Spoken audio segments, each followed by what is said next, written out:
بسم اللہ الرحمن الرحیم۔ شروع اللہ کے نام سے جو بڑا مہربان نہایت رحم والا ہے۔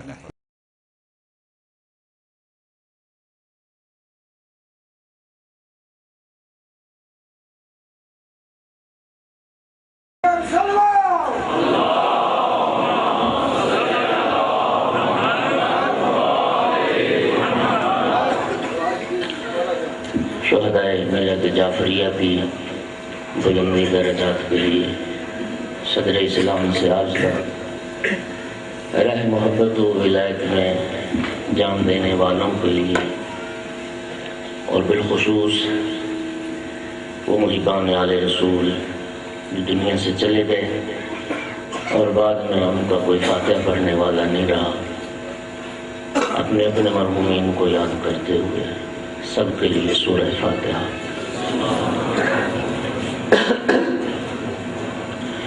اعوذ باللہ من الشیطان الرجیم، بسم اللہ الرحمن الرحیم، الحمد للہ رب العالمین الرحمن الرحیم مالک یوم الدین،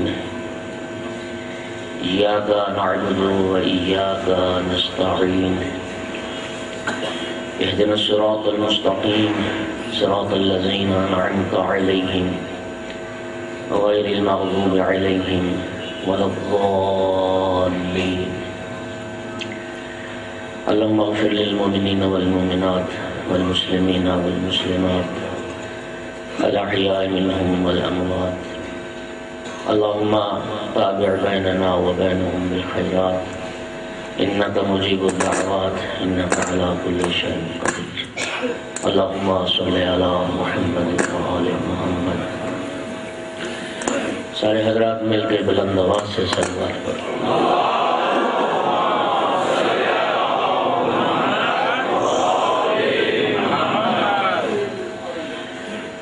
اعوذ باللہ من الشیطان اللعین الرجیم، بسم اللہ الرحمن الرحیم، الحمد للہ رب العالمین والعاقبۃ للمتقین والجنۃ للمؤمنین والنار للمنافقین۔ الحمد للہ الذی جعلنا من المتمسکین بولایت علی ابن ابی طالب و اولاده المعصومین۔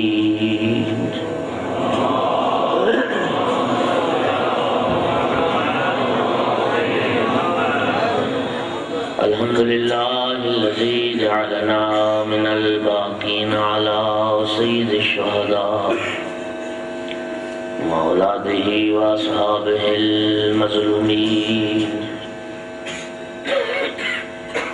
الصلاة والسلام والتحية والإكرام على رسوله الكريم شفيع المذنبين آنيس الغريبين رحمة للعالمين۔ أعني العبد المؤيد الرسول المسدد المحمود الأحمد المصطفى الأمجد أبا القاسم محمد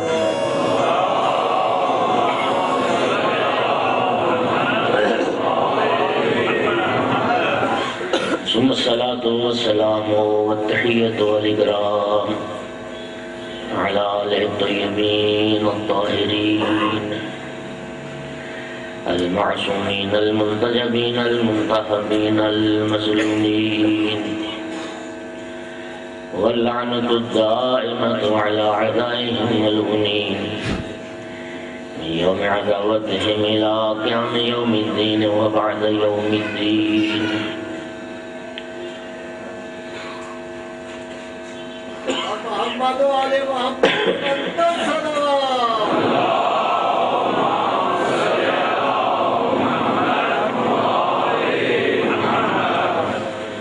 اما بعد،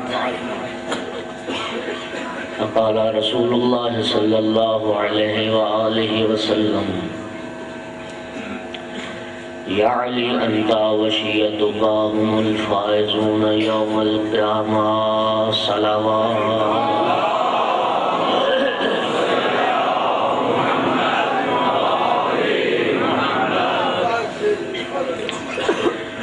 سامعین محترم، حاضرین مجلس، موالیان حیدر کرار، عزاداران شہداء کربلا،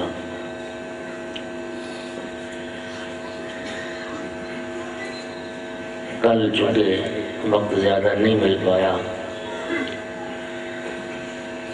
خوش نصیب ہیں وہ افراد جو فرزند زہرا کی عزاداری مناتے ہیں۔ عزاداری مظلوم کربلا نہ عقل کے خلاف ہے اور نہ شریعت کے خلاف۔ پوری دنیا بلا اختلاف مذہب جو ان کے ہیروز ہیں، وہ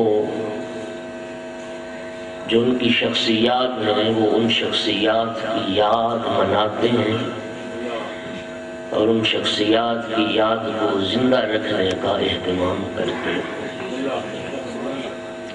اس کا انداز مختلف ہے، اس کا طریقہ مختلف ہے، اور یہ بات عقل کے خلاف نہیں ہے۔ عزاداری مظلوم کربلا بھی امام حسین علیہ السلام کی شخصیت کو، اس کے کارنامے کو اور کربلا والوں کے اس عظیم کارنامے کو زندہ رکھنے کی ایک صورت ہے۔ امام رضا علیہ السلام سے کسی نے پوچھا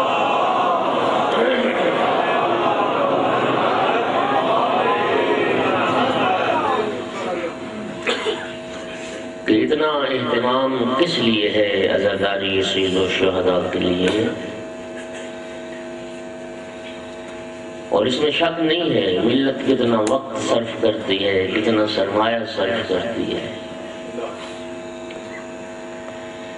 یہ اتنی کوشش اور کاوش، اور صدیاں گزر گئیں سید الشہداء کی شہادت کو۔ امام علیہ السلام سے جو پوچھا گیا وہ یہ تھا کہ یہ سارا اتنا اہتمام آخر عزاداری مظلوم کربلا کے لیے کیوں؟ سرکار نے ایک جملہ ارشاد فرمایا، لِأَلَّا تَنْسَوْنَهُ كَمَا نَسِيتُمُ الْغَدِيرَ، فرمایا یہ سارا اہتمام اس لیے ہے کہ غدیر کی طرح تم کربلا کو بھی بھلا نہ دو۔ غدیر کی طرح، کہیں غدیر کی طرح تم کربلا کو بھی بھلا نہ دو۔ کربلا زندہ رہے گی، اسلام زندہ رہے گا۔ نام سید الشہداء کی زندگی کے ساتھ اسلام قیامت تک کے لیے زندہ، اور نہ یہ عزاداری سید الشہداء شریعت کے خلاف۔ دوستو یاد رکھیے، ایک اصول ذہن میں رکھیے، علماء اصول الفقہ نے اس اصول کو علم اصول الفقہ میں بیان کیا اور اس پہ بحث کرا۔ اصول یہ ہے کہ ایک قاعدہ ہے قبح اقرار بلا بیان، ایک امر اگر شریعت میں جائز نہ ہو اور اللہ رب العزت نے انبیاء کے ذریعے سے اس کو بیان بھی نہ کیا ہو، اس پر اقرار کرنا جائز نہیں ہے، حرام ہے۔ اگر عزاداری سید الشہداء، اگر مطلقاً عزاداری شریعت میں یہ ناجائز امر ہوتا تو پیغمبر کا فریضہ تھا، پیغمبر کا وظیفہ تھا کہ وہ اس سے منع کر دے۔ اور میرے دوست کا حدیث مبارک ہے، کل شیء مطلق حتی یرد فیہ نہی۔ اصول یاد رکھیے گا میرے دوستو، جواز کے لیے، کسی کام کے جواز کے لیے دلیل نہیں چاہیے، اس کی حرمت کے لیے دلیل چاہیے۔ ہر کام تمہارے لیے جائز ہے جب تک کہ اس کام سے روک نہ دیا گیا ہو، کوئی نہیں نہ آ گئی ہو، اس کی حرمت نہ ثابت ہوئی ہو، ہر کام تمہارے لیے جائز ہے۔ لہذا لوگ ہم سے عزاداری کا جواز نہ پوچھیں، لوگ عزاداری کی حرمت کو بیان کریں۔ حرام کہاں اللہ نے قرار دیا اور مصطفیٰ نے قرار دیا؟ جواز کی دلیل نہیں، حرمت کی دلیل چاہیے۔ اور کیسے ملے گی حرمت کی دلیل؟ پیغمبر تو خود حسین کے عزادار تھے جی، اور گریا تو اصول فطرت میں شامل ہے۔ صحیح مسلم میں یہ روایت موجود ہے، سرکار دو عالم اپنی والدہ گرامی کی قبر پر جب حاضر ہوئے تو سرکار دو عالم نے گریہ فرمایا اپنی ماں کی قبر پہ بیٹھ کے، اور روایت کے لفظ ہیں بقا و ابقا من حولہ، خود بھی روئے اور جتنے لوگ اس وقت سید الانبیاء کے ساتھ تھے ان کو رلایا اور انہوں نے بھی گریہ کیا۔ شیعہ سنی کتابیں بڑی بڑی ہیں اور محدثین نے اس حدیث کو ذکر کیا ہے۔ سرکار دو عالم کا جب بیٹا ابراہیم جناب ماریہ قبطیہ کے بطن اطہر سے جو تھا، اور جناب ابراہیم علیہ السلام امام حسین علیہ السلام کے ہم سن تھے، وہ جب دنیا سے رخصت ہوئے دائیں زانوں پہ امام حسین علیہ السلام کو بٹھایا ہوا تھا پاک پیغمبر نے، اور بائیں زانوں پہ اپنے فرزند ابراہیم کو بٹھایا۔ محبت شفقت کا اظہار فرما رہے تھے، کبھی ابراہیم کے رخسار پہ بوسہ دیتے، کبھی سید الشہداء کو چومتے۔ روایت یہ ہے کہ جبرائیل حاضر خدمت ہوا، اللہ کی طرف سے پیغام لایا، یا رسول اللہ، خدا فرماتا ہے ان دو فرزندوں میں سے ایک کو دوسرے پہ قربان کر دو، ایک کو دوسرے کا فدیہ بنا دو۔ سید الانبیاء کبھی امام حسین کی طرف نگاہ کرتے، کبھی ابراہیم کی طرف نگاہ کرتے۔ فیصلہ کرنا تھا پیغمبر کو۔ امام حسین کی طرف نگاہ کر کے سوچا حسین کی ماں فاطمہ زہرا ہے اور ابراہیم کی ماں کنیز ہے ماریہ قبطیہ۔ اگر حسین دنیا سے گئے زہرا بھی دکھی ہوگی، علی بھی دکھی ہوں گے، میں رسول بھی دکھی ہوں گا، اور اگر ابراہیم دنیا سے چلا گیا میں دکھی ہوں گا، زہرا تو رنجیدہ نہیں ہوگی، اگرچہ بھائی کی حالت میں رنجیدہ ہوئی ہوں گی موت میں۔ پروردگار میں اپنے ابراہیم کو فدا کرتا ہوں اپنے فرزند حسین سے۔ 3 دن جناب ابراہیم بیمار رہے، 3 دن کے بعد رحلت ہو گئی۔ سید الانبیاء اپنے فرزند کی میت پر بیٹھے آنسو بہا رہے تھے۔ یہ روایت جسے محدثین اہل سنت نے ذکر کیا ہے۔ کسی نے عرض کیا رسول اللہ آپ بھی گریہ فرماتے ہیں؟ فرمایا ان العین لتدمع وان القلب لیحزن، فرمایا جو آنکھ رکھتا ہے آنکھ ضرور آنسو بہاتی ہے، اور جو دل رکھتا ہے وہ دل ضرور رنجیدہ ہوتا ہے۔ اس کے سینے میں دل کی جگہ پتھر ہو، وہ کیا سمجھے کہ سید الشہداء کی مظلومیت اور سید الشہداء کی شہادت یہ کتنا بڑا ایک دردناک فاجعہ تھا۔ اور سرکار دو عالم نے سید الشہداء کے مصائب کی گریہ فرمایا۔ امام حسین علیہ السلام کی ولادت باسعادت والے دن جب جبرائیل تبریک و تہنیت کے لیے حاضر ہوا تھا، اسی دن جبرائیل نے سید الشہداء کی شہادت کی خبر بھی دی تھی، اور پیغمبر نے آنسو بہائے، پیغمبر روئے، پیغمبر نے گریہ فرمایا۔ یہ سنت رسول ہے، یہ سنت آئمہ ہے۔ میرے محترم سامعین اور آئمہ نے اس قدر تاکید فرمائی عزاداری سید الشہداء کے لیے آئمہ نے عزاداران کے لیے دعا فرمائی۔ معاویہ بن وہب کہتا ہے امام علیہ السلام، امام صادق علیہ السلام کا جلیل القدر صحابی ہے۔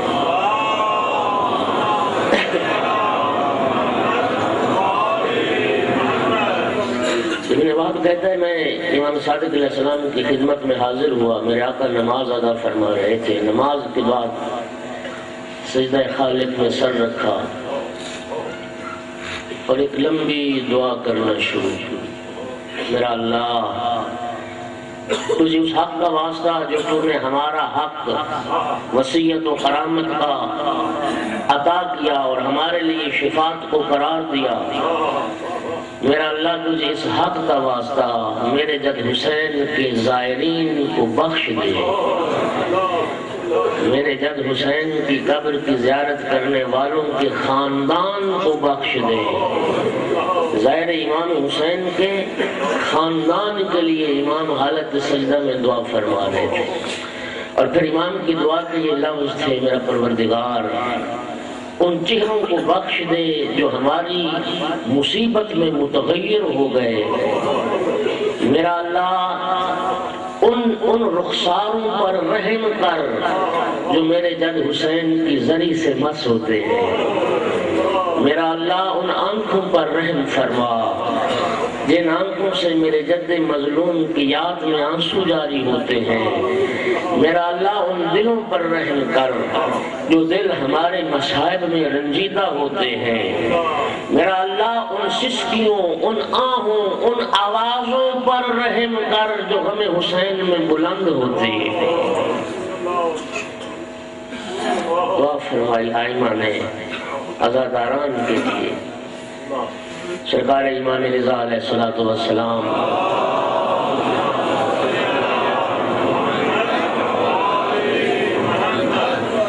میرے آقا کے ایک صحابی ہے ابن شبیب، ابن شبیب کو میرے آقا نے ایک جملہ فرمایا، یا ابن شبیب ان کنت باقیا علی شیء فابق علی جدی الغریب۔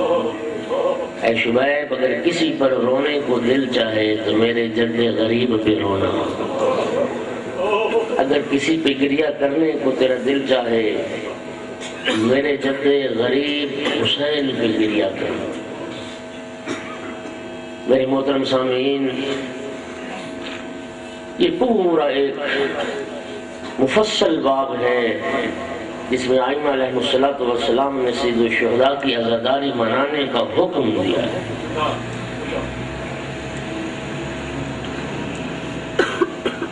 لیکن آئیے اب ذرا یہ سوچیں اس عزاداری کا ہدف کیا ہے؟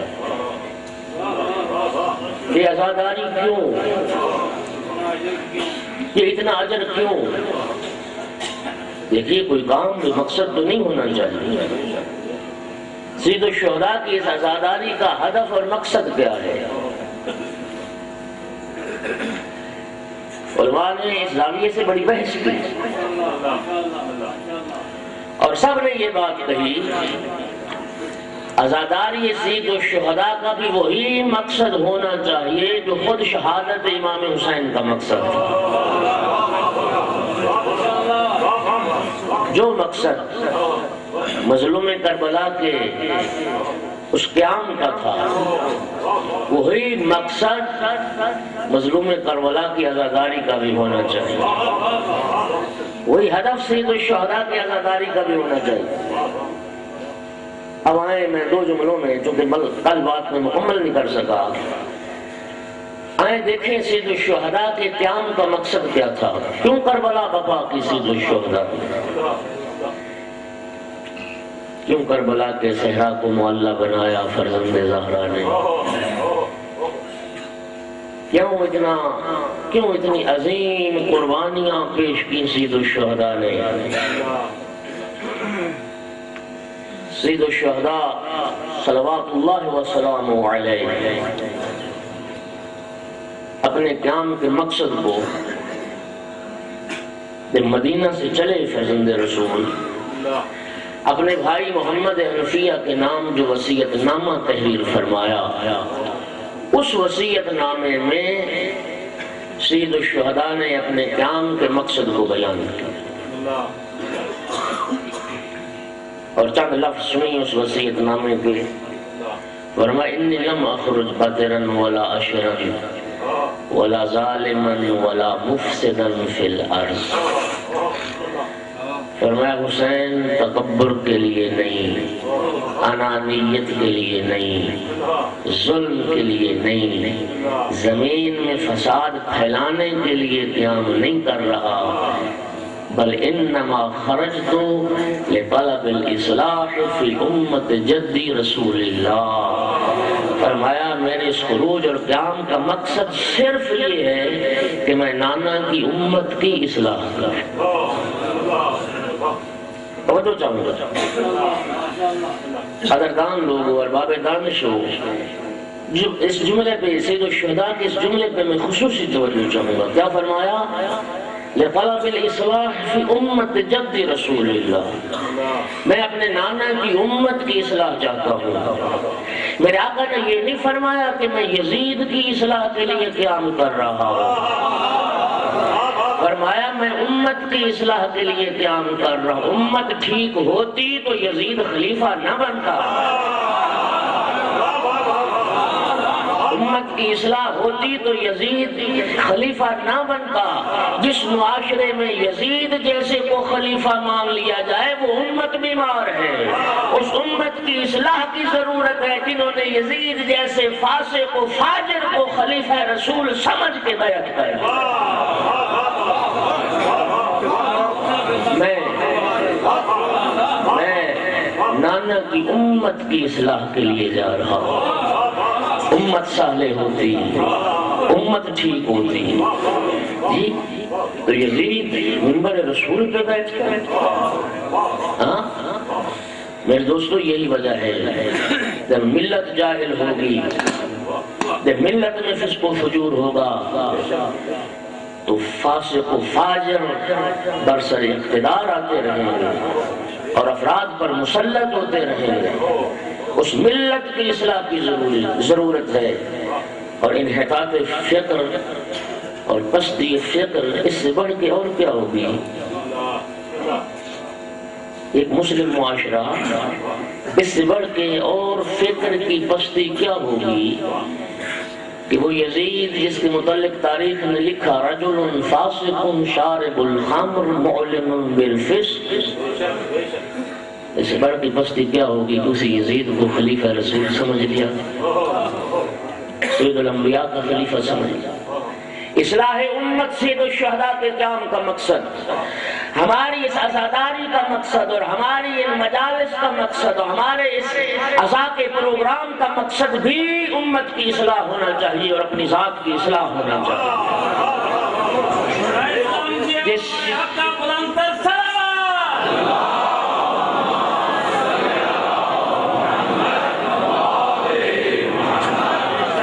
اس لیے کہ عزاداری کے مکتب کی صورت میں ائمہ اہل بیت علیہ السلام نے اصلاح نفس کا ایک مکتب عطا کر دیا.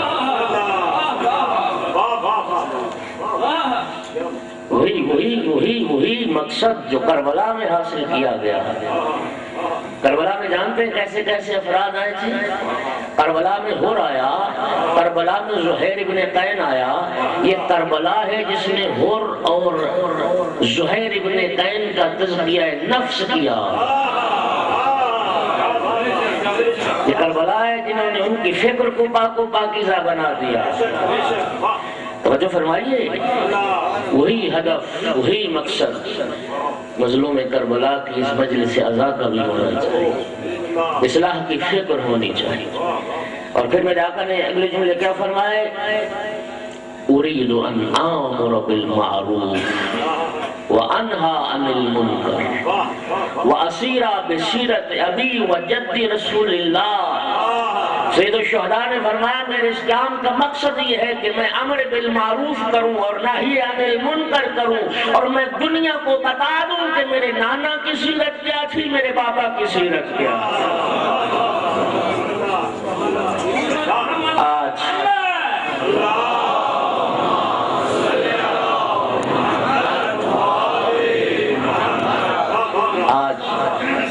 ان مجالس کا ہدف بھی اور ان کا مقصد بھی وہ امر بالمعروف ہونا چاہیے، نہی عن المنکر ہونا چاہیے۔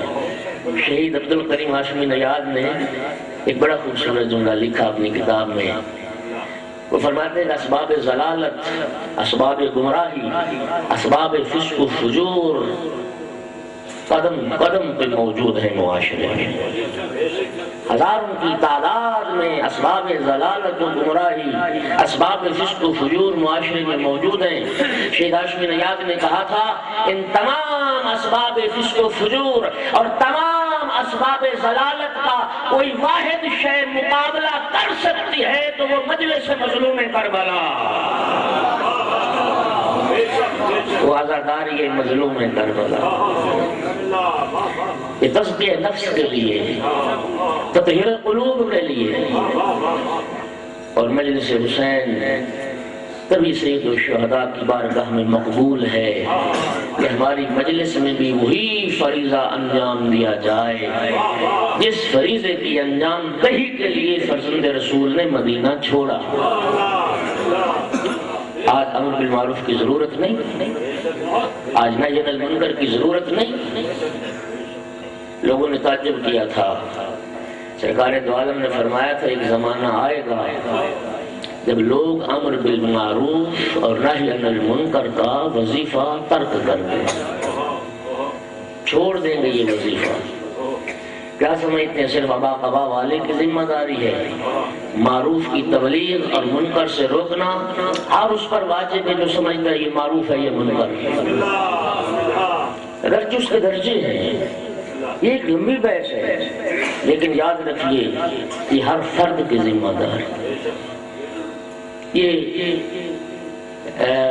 کلام اہل بیت میں جس معاشرے سے امر بالمعروف اور نہی عن المنکر ختم ہو جائے گا، ائمہ اہل بیت نے ایک مثال کے ذریعے سمجھایا کہ کتنا بڑا نقصان ہوگا۔ وہ یہ نہ سوچے وہ فسق و فجور کر رہا ہے تو میں اس کو کیوں روکوں، آج کل یہ فکر غالب ہو رہی ہے، وہ معصیت کر رہا ہے تو میں اس کو کیوں روکوں، میرا اس سے کیا واسطہ ہے، میرا اس سے کیا تعلق ہے۔ فرمایا ایسی ہے جیسے سب لوگ ایک کشتی میں سوار ہوں اور ایک انسان اپنے مقام سے کشتی کو سوراخ کرنا شروع کر دے، کیا نہیں روکیں گے باقی کشتی والے؟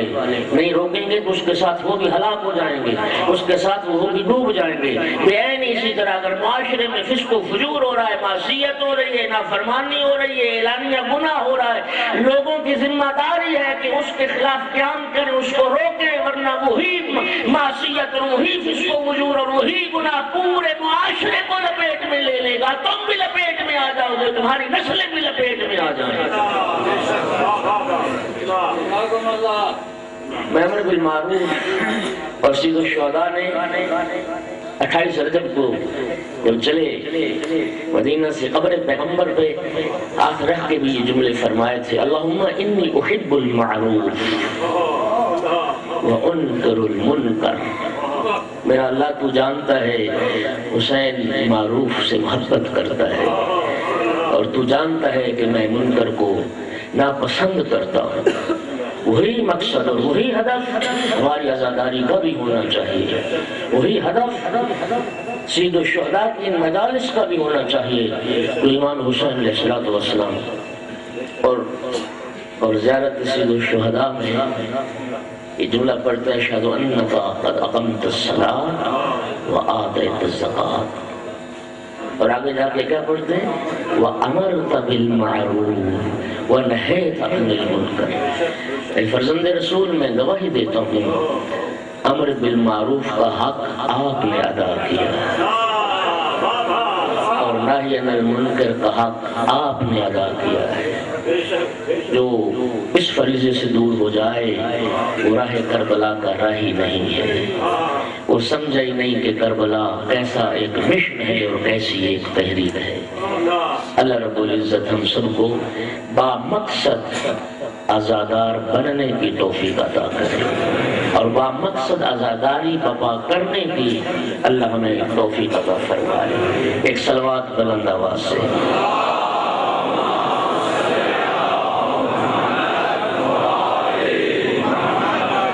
ہماری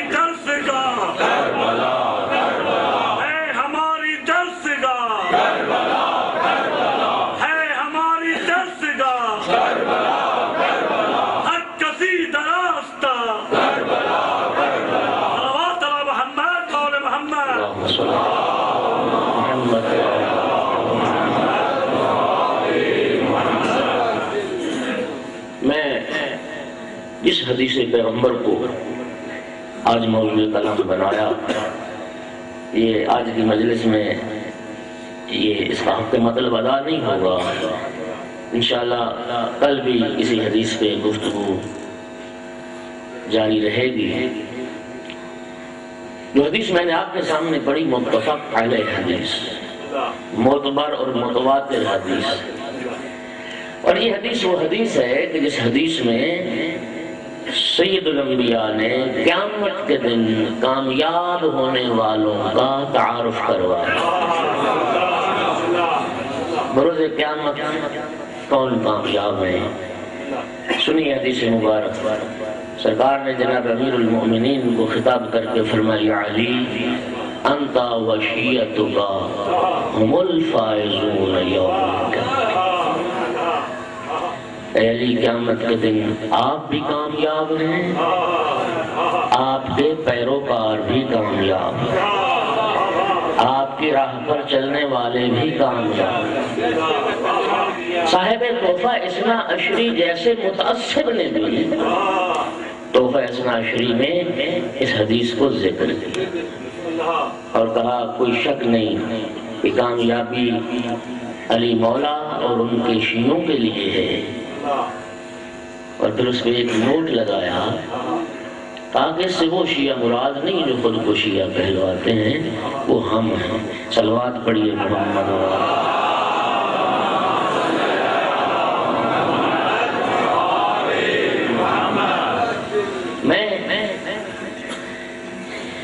شیخ صدوق ہمارے مذہب کے ایک جلیل القدر محدث، ایک جلیل القدر عالم دین، اور آپ کے علم میں یہ بات، شیخ صدوق وہ شخصیت ہے جو امام زمانہ کی دعا کے نتیجے میں پیدا ہوئی، اور صدوق والا یہ لقب بھی امام کا عطا کردہ لقب ہے۔ انہوں نے 2 کتابیں لکھی، 2 رسالے ہیں ان کے، ایک کا نام رکھا صفات الشیعہ، ایک کا نام رکھا فضائل الشیعہ۔ اپنی ایک کتاب میں امیر المومنین کی شیعہ کے فضائل کو بیان کیا، اور ایک کتاب میں یہ بتایا کہ علی کا شیعہ کون ہوتا ہے۔ آج کی مجلس کے اس حصے میں پیغمبر اور اطرت پیغمبر نے امیر المومنین کی شیعہ کے جو فضائل بیان کیے ہیں، وہ چند احادیث میں بھی آپ کی نظر کرتا ہوں، ایک صلوات بلند آواز سے۔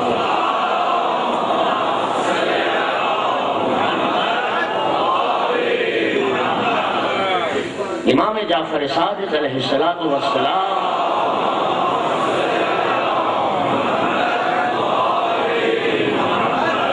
ارشاد فرمایا، شیعتنا جزء منا، میرے آقا نے فرمایا ہمارے شیعہ ہمارا ہی حصہ ہے، ہمارے شیعہ ہمارا ایک جز ہے، خلقوا من فضل طینتنا، جو ہماری فاضل طینت سے خلق ہوئے ہیں۔ اللہ ما تسوءہم تسوءنا، جو چیز انہیں رنج پہنچاتی ہے، امام فرماتے ہیں وہ ہمیں بھی رنج پہنچاتی ہے، اور جو چیز ان کو مسرور کر دیتی ہے، خوش کر دیتی ہے، وہ چیز ہمیں بھی خوش کر دیتی ہے۔ میرے آقا نے فرمایا میں بچہ تھا، میں اپنے والد بزرگوار امام محمد باقر علیہ السلام کے ساتھ مسجد نبوی میں آیا، ریاض الجنہ میں پہنچا، وہاں ہمارے کچھ شیعہ موجود تھے۔ میرے بابا نے ان کو سلام کیا، اور سلام کرنے کے بعد اپنے شیعوں کے متعلق ایک جملہ فرمایا، واللہ، 5ویں امام، واللہ انی لأحب ریحکم وارواحکم، فرمایا خدا کی قسم میں تمہاری بو کو بھی محبوب رکھتا ہوں، تمہاری روحوں سے بھی محبت کرتا ہوں، وانکم لعلی دین اللہ، اور میں گواہی دیتا ہوں آپ ہیں جو دین خدا پر قائم۔ آپ ہیں جو دین خدا پر قائم ہیں۔ اور چھٹے امام نے فرمایا انی لعالم قوما لقد رضی اللہ عنہم وحافظہم وعاصمہم۔ میرے آقا نے فرمایا میں ایک ایسے گروہ کو جانتا ہوں اللہ جن سے راضی ہے، میں ایک ایسے گروہ کو جانتا ہوں خدا جن کا محافظ ہے۔ سائل عرض کرتا ہے مولا کون ہے وہ؟ فرمایا شیعۃ علی ابن ابی طالب، ہمارے شیعہ جن سے اللہ راضی ہے۔ سرکار دو عالم نے فرمایا یا علی بشر اخوانک، یا علی اپنے بھائیوں کو بشارت دے دو، اپنے بھائیوں کو یہ خوشخبری سنا دو۔ کون وہ بھائی جو تیری ولایت اور امامت پہ راضی ہیں؟ یا علی انت امیر المؤمنین وقائد الغر المحجلین، یا علی مومنوں کا امیر بھی تو ہے، سجدہ گزاروں کا امام اور قائد بھی تو ہے۔ سرکار دو عالم نے فرمایا لولا انکا وشیعتکا ما قام للہ دین، اے علی اگر تو اور تیرے شیعہ نہ ہوتے دین خدا قائم نہ ہوتا۔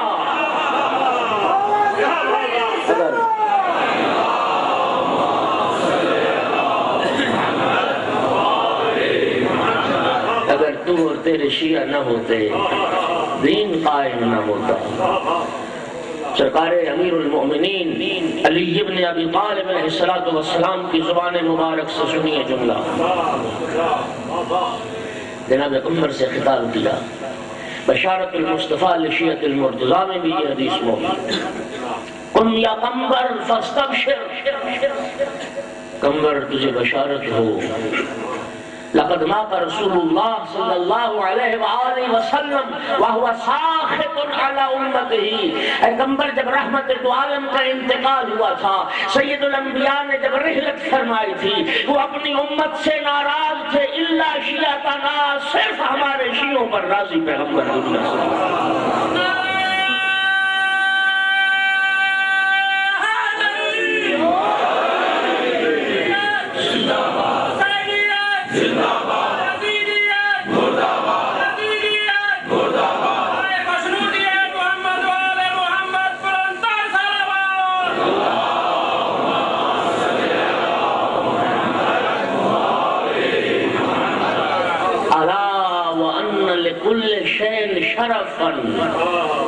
سننا الا وان لكل شيء شرفا وشرف الدين الشیعہ۔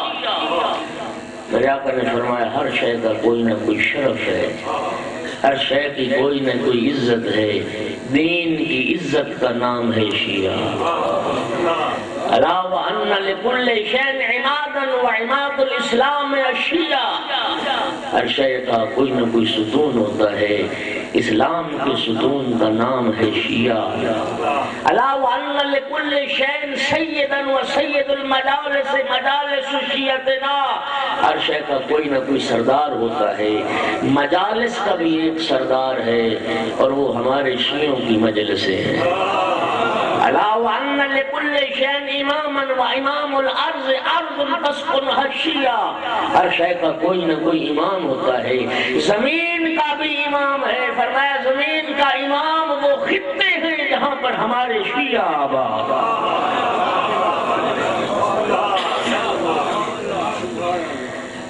اے شیعہ اپنے شرف کو سمجھ، توزع یوم القیامت منابر حول العرش لشیعۃ علی ابن ابی طالب۔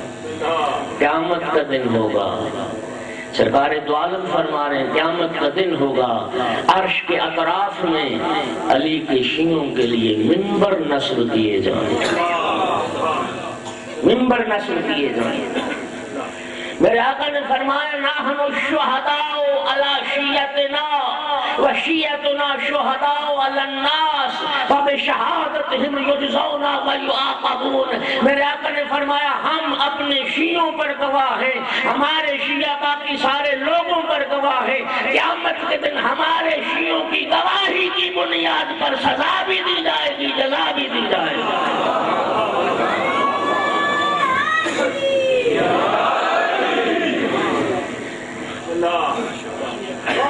شیعہ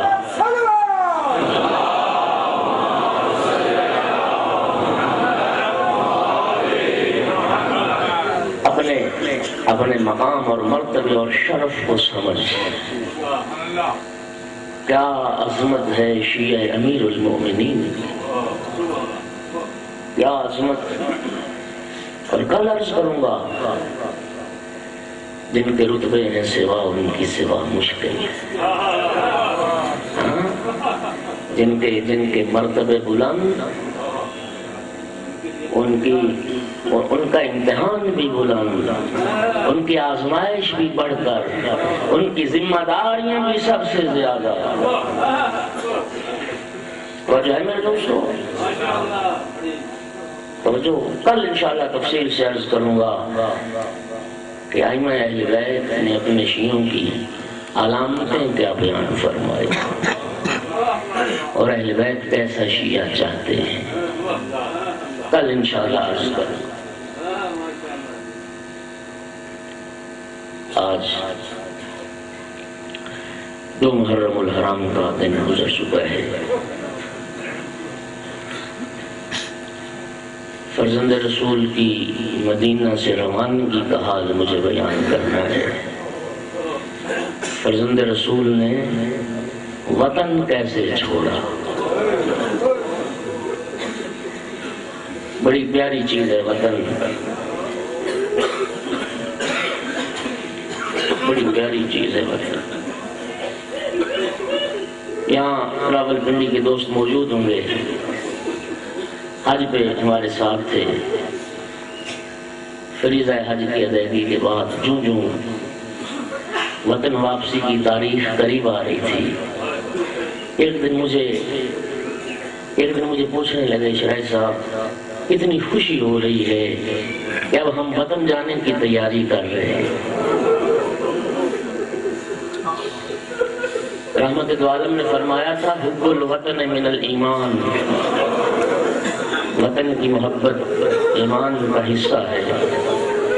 پروردگار ہمارے وطن کی حفاظت فرمائے، پروردگار ہمارے وطن کو داخلی خارجی دشمنوں سے محفوظ فرمائے. خدا ان کو ناکام کرے جو ہمارے وطن عزیز کے بارے برا سوچتے ہیں. رحمت دو عالم نے جب ہجرت فرمائی نا مکہ سے مدینہ کی طرف،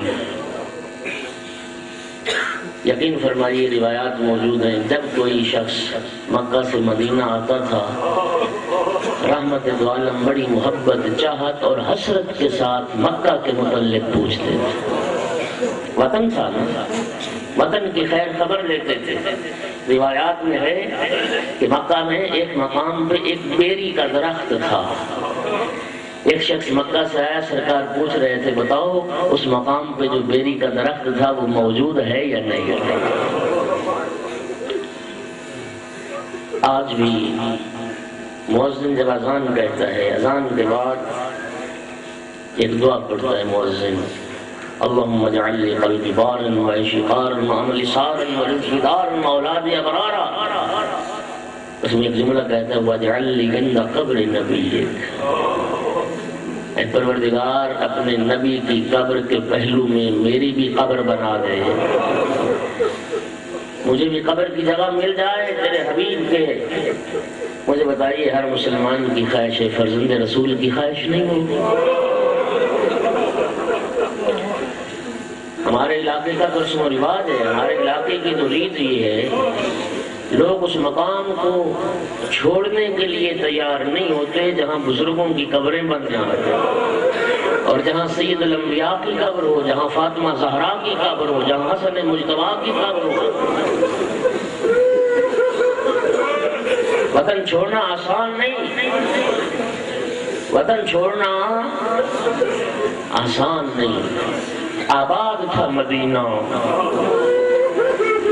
آباد تھا مدینہ. خدا جانتا ہے فرزند رسول جب نکلے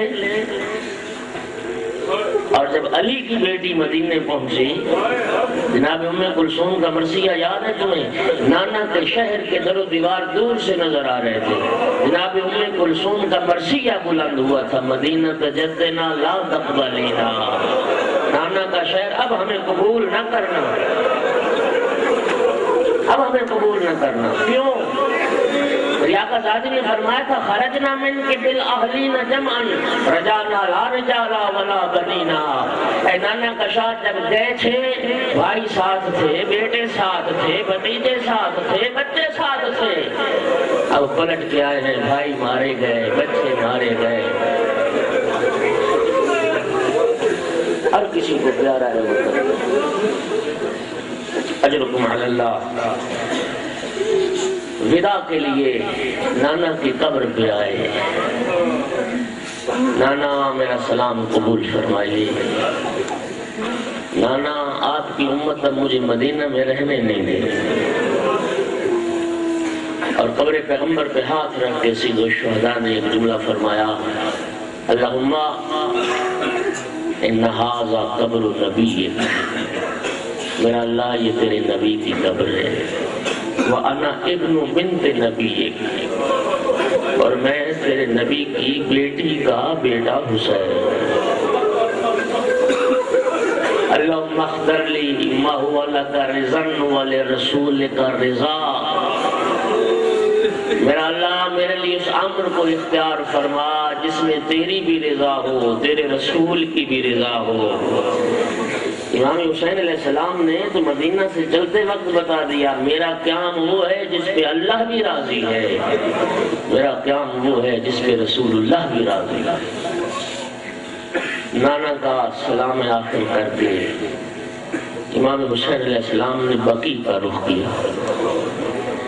بھائی حسن مجتبیٰ کی قبر پہ پہنچے. اللہ بھائی سبھی کو پیارے ہوتے ہیں، لیکن حسن مجتبیٰ جیسا بھائی، دیوانان جنت کا سردار بھائی. بھیا میرا سلام آخر قبول کر، میں آپ کی قبر کو چھوڑ کے جا رہا ہوں. بھائی کا سلام کیا.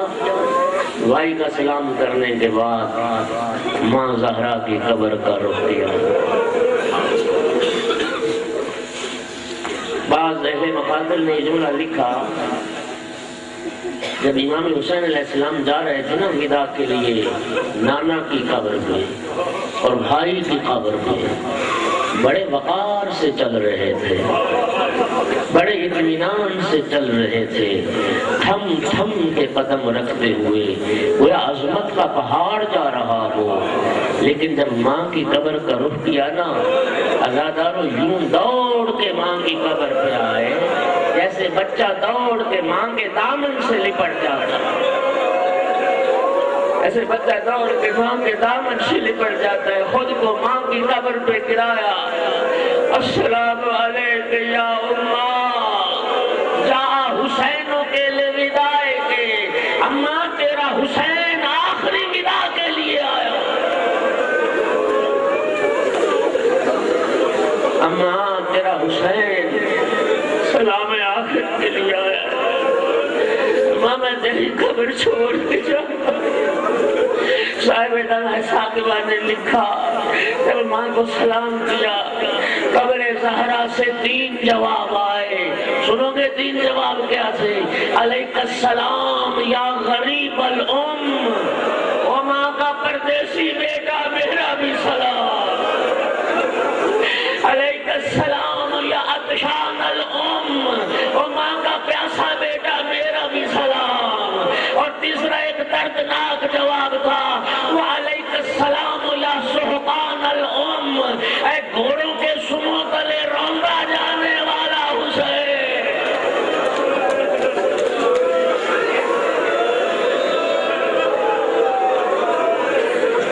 گھوڑوں کے سموں تلے پامال ہو جانے والا حسین میرا بھی ترس. اجرکم علی اللہ. حکم دیا، سامان سفر باندھا جانے لگا. تمام جوانان بنی ہاشم انتظامات میں مصروف تھے. میں نے پڑھا 70 اونٹ تھے جن پر صرف خیمے لادے گئے تھے. بہت سارے اونٹ تھے جن پر مشکیزیں لادے گئے تھے. بہت سارے اونٹ تھے جن پہ خرد و نوش کا اسباب لادا گیا. اس لیے ایک جب فرزند رسول چلے ہیں نا مدینہ سے 100 سے زیادہ افراد سید الشہداء کے ساتھ چلے. آل محمد کے گھرانے کی 2 بڑی باعزت و عظمت کی بنا جناب ام ہانی امام حسین علیہ السلام کی پھوپھی. پتہ چلا نا کہ حسین عازم سفر ہے، امام حسین علیہ السلام کے پاس آئی. بصارت کمزور ہو چکی تھی.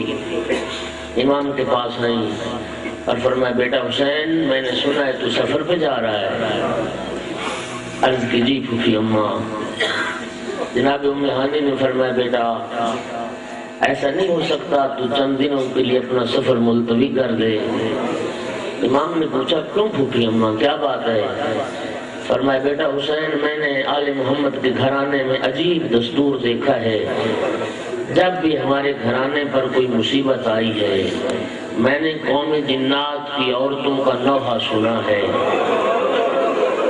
ایک مخلوق ہے جو نظر نہیں آتی، میں ان کے بیان سنتی ہوں، میں ان کی گریے کی صدائیں سنتی ہوں. تیرے نانا کا جنازہ اٹھا میں نے اس قوم کا نوحہ سنا. تیری ماں زہرا کا جنازہ اٹھا اس نہ نظر آنے والی مخلوق کی گریے کی صدائیں سنی. تیرے بھائی کا جنازہ اٹھا، تیرے بابا کا جنازہ اٹھا. بیٹا نہ جانے کیا بات ہے آج میں پھر اسی قوم کی گریے کی صدائیں سن رہی ہوں. مجھے یوں محسوس ہوتا ہے خاندان پیغمبر پہ کوئی بڑی مصیبت آنے والی ہے. امام حسین علیہ السلام نے اپنی پھوپھی کو تسلی اور تشفی دے کے امام نے واپس بھیجا. کہ اماں یہ امر الہی ہے، میرا جانا ناگزیر ہے، یہ مقدر ہو چکا، یہ تقدیر ہے. جناب ام ہانی چلی گئی. اب وہ بی بی آئی جس بی بی نے امام حسین کو بچوں کی طرح پالا. کون بی بی؟ ام المؤمنین جناب ام سلمہ. اصحاب کے سہارے چلتی چلتی قریب آئی اور آ کے فرمایا بیٹا حسین میں نے سنا تو سفر پہ جا رہا ہے. جی نانی اماں. فرمایا بیٹا میں سفر پہ جانے سے منع نہیں کرتی لیکن ایک بات کا خیال رکھنا، جس طرف تمہارا جی چاہے چلے جانا لیکن عراق کا سفر اختیار نہ کرنا، راہ عراق کو اختیار نہ کرنا. کیوں نانی اماں؟ بیٹا حسین میں نے تیرے نانا سے سنا تھا عراق میں ایک سرزمین ہے جسے کربلا کہتے ہیں. اس کربلا کی سرزمین پر میرا حسین بلا جرم و خطا 3 دن کا بھوکا پیاسا زخم عراق کا سفر اختیار نہ کرنا. سنو گے جملہ؟ سید الشہداء نے عرض کی نانی اماں میرے نانا نے آپ کو کربلا کی خبر دی ہے. نانی اماں اگر آپ چاہیں تو میں آپ کو کربلا دکھا سکتا ہوں. امام حسین علیہ السلام نے یوں فضا میں 2 انگلیاں بلند کی، سرزمین کربلا سمٹ کے سامنے آئی. امام حسین علیہ السلام نے سرزمین کربلا کا تعارف کروانا شروع کیا. نانی اماں وہ فرات بہ رہی ہے. نانی اماں یہ فرات کا وہ کنارہ ہے جہاں میرے عباس کے بازو کٹے. نانی اماں یہ وہ مقام ہے جہاں میرے علی اکبر کے کلیجے میں برچھی لگے گی. نانی اماں یہ وہ مقام ہے جہاں میرے قاسم کا لاشا پہلوان ہوگا. یہ وہ مقام ہے جہاں میرے علی اصغر کے گلے میں تیر پیدا. نانی اماں اجرکم علی اللہ، اجرکم علی اللہ. کوئی غم نہ دیکھو سوائے غم آل محمد، کوئی غم نہ دیکھو سوائے غم آل محمد کے. حسین کی ماں تم سے راضی ہو. نانی اماں وہ جو مقام ہے یہ وہ مقام ہے جہاں میں گھوڑے سے اتروں گا. ایک ایک جگہ کا مقتل کا تعارف کروایا، آخر میں ایک مٹھی خاک کربلا کی اٹھائی، نانی کی خدمت میں پیش کی۔ نانی اماں، جہاں میرے نانا کی دی ہوئی خاک رکھی ہے، اس خاک کو بھی اسی خاک کے ساتھ رکھ لیجئے، اور جب تک یہ خاک خاک رہے سمجھنا آپ کا حسین زندہ ہے، اور جس دن یہ خاک خون تازہ میں بدل جائے سمجھنا آپ کا حسین مارا گیا۔ سامان سفر بن چکا، بس آخری جملے سامان سفر بن چکا۔ عبداللہ ابن سنان کوفی کہتا ہے جس دن امام حسین علیہ السلام نے مدینہ چھوڑا میں اسی دن کوفہ سے کربلا پہنچا۔ اہل مدینہ پریشان تھے، ان کے چہروں کی اداسی تھی، اور خدا جانتا ہے تاریخ میں جملے موجود ہیں، بحران بپا تھا جس دن امام حسین نے مدینہ چھوڑا۔ لوگ تو لوگ مدینہ کے در و دیوار رو رہے، اس لیے کہ مدینے کی رونق حسین، چراغ قبر پیغمبر حسین۔ امام حسین مدینہ چھوڑ کے جا رہے تھے۔ عبداللہ ابن سنان کوفی کہتا ہے میں نے پوچھا اہل مدینہ پریشان نظر آتے ہو؟ عبداللہ تجھے پتہ نہیں فرزند رسول آج مدینہ چھوڑ کے جا رہے ہیں۔ کہتے میں بھی لوگوں کے ساتھ محلہ بنی ہاشم میں پہنچا، امام حسین علیہ السلام کی تیاری اور روانگی کا وہ منظر دیکھنے لگ گیا۔ کرسی لگی ہوئی تھی، سید الشہداء کرسی پہ تشریف فرما تھے، جوانان بنی ہاشم سارے انتظامات کر رہے تھے، سارا سامان سفر جب بن چکا ایک مرتبہ عباس علمدار کی آواز آئی لوگو اب دور ہو جاؤ، اب رسول زادیوں کے سوار ہونے کا اب علی کی بہو بیٹیوں کے سوار ہونے کا عبداللہ کہتا ہے میں دور کھڑا، میں نے وہ منظر بھی دیکھا، محمل لگے ہوئے تھے، کجاوے لگے ہوئے تھے، ایک ایک ناکہ بیت الشرف کے دروازے پہ لا کے بٹھائی جاتی، جوانان بنی ہاشم مخدرات عصمت و طہارت کو سوار کر رہے تھے۔ ایک ناکہ لا کے بٹھائی گئی تھی، ایک 13 سال کا نوجوان ایک معظمہ کو سوار کرا رہا تھا۔ میں نے پوچھا یہ کون بچہ ہے؟ کہا حسن کا یتیم قاسم اپنی ماں کو سوار کرا رہا۔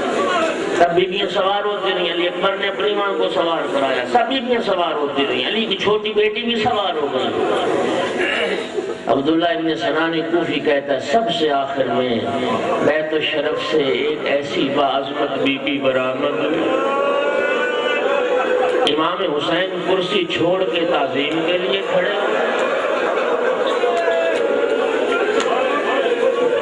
جناب عباس سہارا دے رہے تھے، علی اکبر نالین سنبھال رہے تھے، اون و محمد پردہ محمل درست کر رہے تھے۔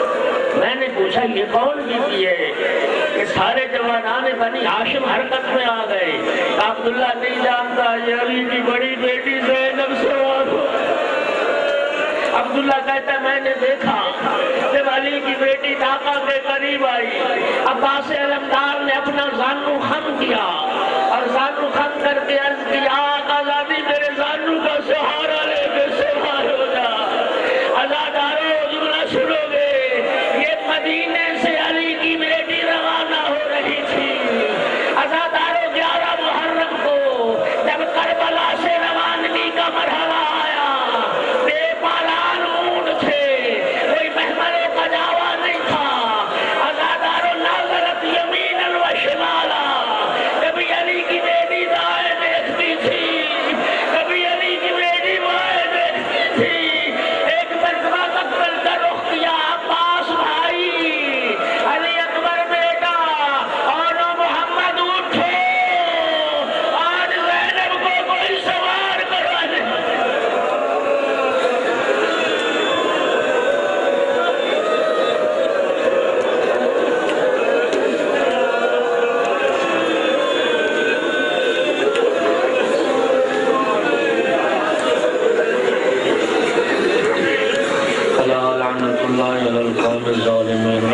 وتقبل منا انك انت السميع العلیم۔ پروردگار ہمارے پرسے کو قبول فرما، پروردگار تمام عزاداران کے حوائج پورے فرما، پروردگار بحق محمد و آل محمد پوری دنیا میں صف عذاب مظلوم کربلا کی وسیع ہے معبود، ہر عزادار سید الشہداء کی مال جان عزت و ناموس کی حفاظت فرما، پیغام کربلا کو سمجھنے، پیغام کربلا کو عام کرنے کی توفیق عطا فرما، امیر المومنین کا حقیقی شیعہ بننے کی توفیق عطا فرما، موت سے پہلے کربلا والوں کی زیارت نصیب فرما، موت کے بعد کربلا والوں کی شفاعت نصیب فرما، امام عصر کے ظہور میں تعجیل فرما، وجعلنا من اعوان وانصار وشیعت ما شاء اللہ لا حول ولا قوة الا باللہ العلی العظیم۔ صلوات پر محمد